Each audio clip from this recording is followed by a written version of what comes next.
Alas 12 na po ng tanghali at One Balita Pilipinas na. Gusto mo bang magkaroon ng negosyo na hindi basta-basta nakakalimutan na ng tao?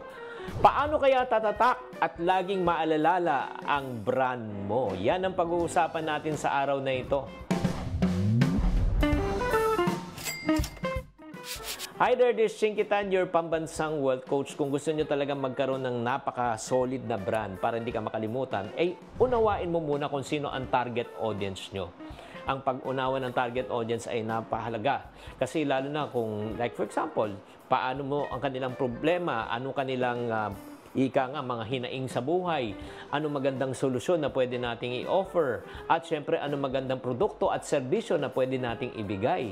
Kasi pag naunawaan po natin ang mga problema, syempre naman, mas tatangkilikin po tayo. That's number one. Number two, pangalawa, gumawa po tayo ng tinatawag nating solid na brand. Alam mo, sa lahat ng negosyo, it's all about brand. Kung maalala nyo pa, pagdating po sa tinatawag na Anli Pares, Anli Sabaw, Anli Taba, and syempre Anli Rice, ang pumapasok po sa atin, syempre yung Diwata Pares Overload.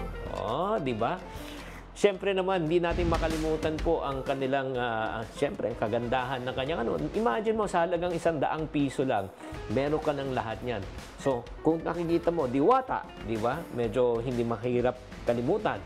In Pares, alam po natin kung ibig sabihin ng Pares, overload, ibig sabihin po niyan talaga ay maramihan. Kaya impactful po ang kanyang pangalan at siyempre ang kanyang tinatawag na tagline. Pangatlo, mag-develop po tayo ng tinatawag na USP. Ang ibig sabihin po ng USP, Unique Selling Proposition. Ano bang pwede nating i-offer na hindi kayang i-offer ng ibang tao? Yan po ang ginawa po ni Diwata, di ba? Ayan, syempre, nauna po sila sa concept ng unlimited, di ba? Na rice, taba, sabaw, di ba? At syempre, may libre ka pang soft drinks. Siya nauna, tinangkilik siya ng tao. At syempre naman, napakahalaga po yung tinatawag nating na brand messaging. Yung communication, paano ba kino-communicate ang iyong produkto?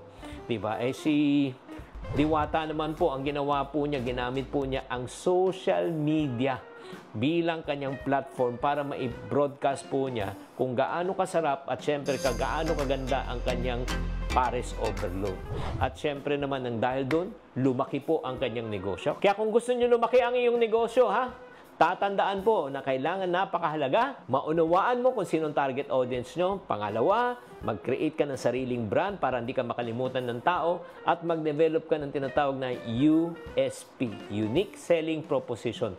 Anak ko, pag ginamit nyo itong tatlong strategy na binigay ko, check na check ko po talaga, tatagal ang iyong negosyo at syempre, lalong lalago at di ka makakalimutan ng tao. Tatandaan, tamang karunungan, tamang disiplina ang susi sa pagyaman.